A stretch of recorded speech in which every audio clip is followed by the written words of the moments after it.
What are you doing right now? You're watching a film, and you are not alone.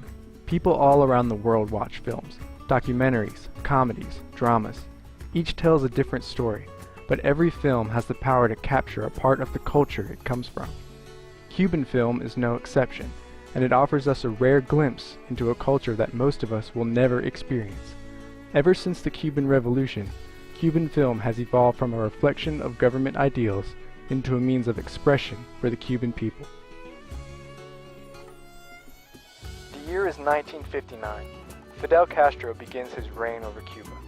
One of the earliest acts of his revolution was to create the Cuban Institute of Cinematographic Art and Industry, the ICAIC. This was done because Castro declared film to be the most powerful and provocative form of artistic expression, and the most direct and widespread vehicle for educating the public. Castro was proud of his revolution, and he wanted the people to see why. The Cuban Revolution was about more than just putting someone new in charge. The Cuban Revolution was about creating a different society. Film was going to be a tool in the creation of that different society. I'm on the way to Cuba, that's where I'm going. And so the propaganda begins. The only films allowed were those that praised Cuba or criticized America. One such film, LBJ, did just that.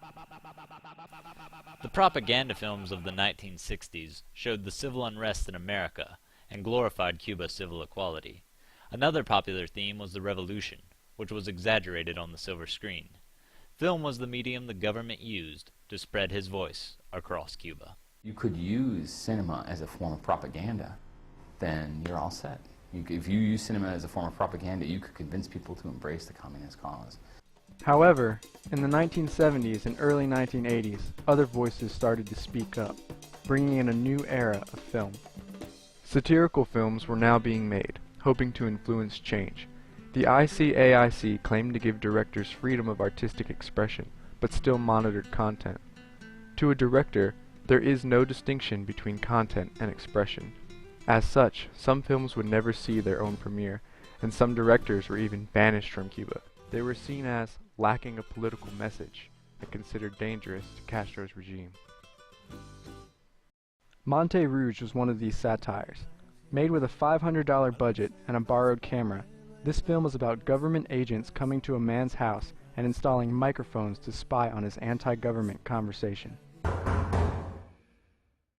While this was a serious issue, it was masked with comedy. Castro, however, was not amused. He banned the film, but due to its popularity, and as an act of goodwill, he released it for free internet download, though kept it out of the cinema. Finally, in the late 1980s and early 90s, the people achieved a shift in policy. The most revered director, Thomas Gutierrez Elia, whose previous works had been limited by Castro, released a feature-length film called Strawberry and Chocolate in 1994. This film is arguably one of the most important films ever to be released in Cuba. The film is set in 1979 and follows the lives of Diego, a homosexual artist, and David, a young member of the Communist Party. The film was groundbreaking in that it showed themes such as homosexuality and opposition to government policy. More importantly, Strawberry and Chocolate showed how Cuban culture was breaking free through film.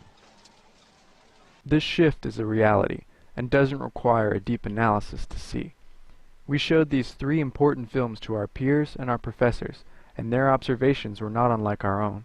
What I thought about Cuban culture in the film LBJ was it was scary, and it wasn't scary because of the way they showed Americans. It was just the fact that they actually put this out as serious, like, facts. Monte Rouge was a bit different in the fact that it was a satire.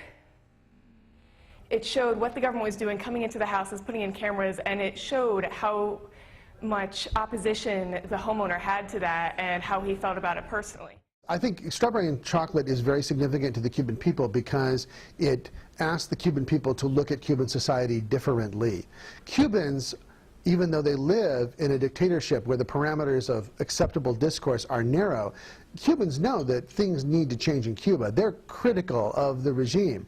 But to see it on a big screen with some official sanction, that's extraordinary. In America, we are constantly exposed to political humor, and it may be difficult to understand just how revolutionary these films are. Their release and sweeping popularity reflect a nation ready for change, ready to express what makes it unique. The films show the inability of one man and one ideology to define a nation. They show how Cuban film has evolved from a form of suppression into a means of artistic expression.